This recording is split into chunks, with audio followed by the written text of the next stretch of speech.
Alright guys, I'm going to show you a common E90 problem here. This is a problem that really nobody talks about. I haven't really seen this issue until I owned it, and then I started reading about it and finding out about it. But yeah, let me take you over here and show you what it is. So it's actually on the passenger door here. It is the door handle. So if you look at the door handle, it has kind of a weird look to it. That's because it's melted. So this is like a very sticky, it's all bad. Yeah, you can,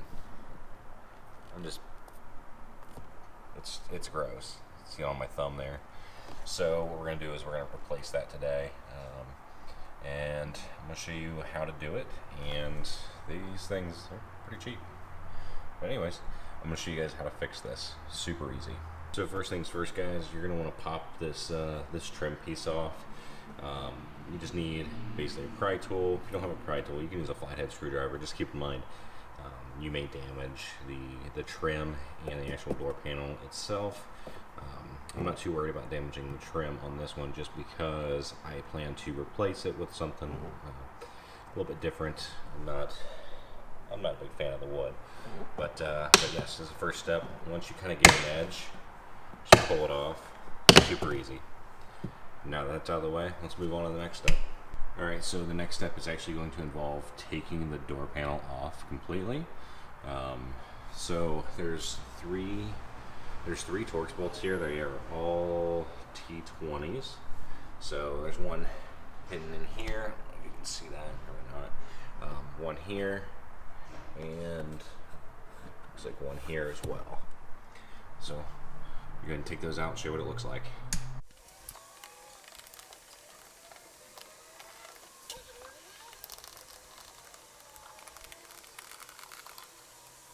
Alright, so now that we got the bolts out, the T20s, we need to get a pry tool up underneath the door panel, in between the door panel and the door itself. After we do that, then we should be able to just pull up on the panel and remove it completely.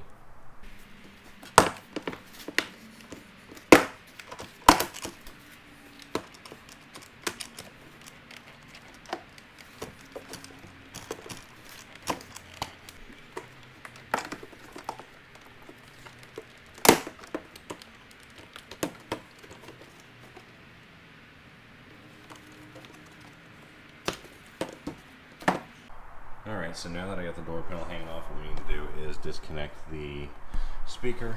I'll try to show you guys so that you can see that as well. Get some light in here so it's more visible. So remember which wires go where. Just going to disconnect this one here. Alright, so I got that I disconnected. It was actually a little bit hard to do with one hand, but they just pull right out. And you just gotta make sure that you plug them back in, plug them in right, so the orange wire for the tweeter actually goes on the top one there. So orange from the tweeter goes to the top, and then the bottom is your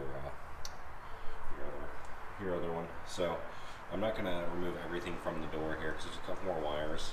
I just need access to the back of the handle itself. So let's start with that. So the one thing I did forget to show you guys is before I took the door panel off, you need to take the outside of the handle off, and there's a couple screws that need removed. Pretty easy. So once the trim is off, you can just reach up under here and get some grip under it, pull it right off. Really pretty easy.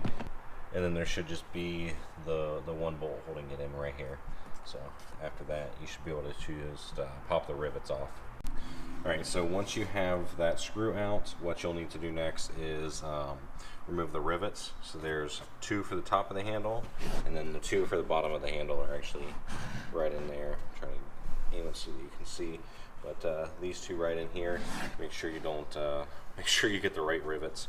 You can pry up on these and destroy them. I mean, it's not going to hurt anything if you're replacing the handle itself. But yeah, because we're going to be replacing these with some actual screws. So let's get these off. You can drill them out, or you can do however. All right. So unfortunately, last night my camera decided it wanted to stop functioning correctly, so I went ahead and finished the install. But the only thing you need to do after you get the plastic rivets out is just to install it. And it's pretty straightforward. The holes all line up. You push it in, and then you put your supplied screws in there. And then once you put everything back together, aside from this piece of trim, you can just clip the outside on, and then you're done. It's a reverse of the initial install that I showed you guys, but super easy, really sturdy, so it doesn't feel cheap. It really doesn't look all that cheap. Looks like it'd be a little more expensive. It's not real carbon fiber, it's plastic, but it is it's doing what I purchased it for, and for I think less than $25 you really can't go wrong. But here's the finished product.